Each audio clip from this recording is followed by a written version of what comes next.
Hey everybody, this is a quick video in case you're wondering how to use or how to apply ONaturals Organic African Black Soap Bar made with shea butter. This is really good for acne prone skin or other oily dark spot prone skin.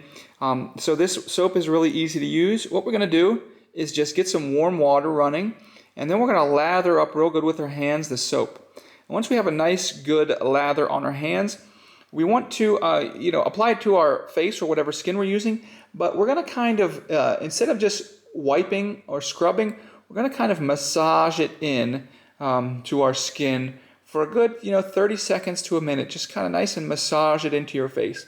And then once you've worked it in nice and slow, you're just going to go ahead and rinse it. And you want to rinse it really abundantly, again, for another 30 seconds or so. I'm getting it all cleared off your face. So it's as simple as that. Thanks a lot for watching. Have a great day.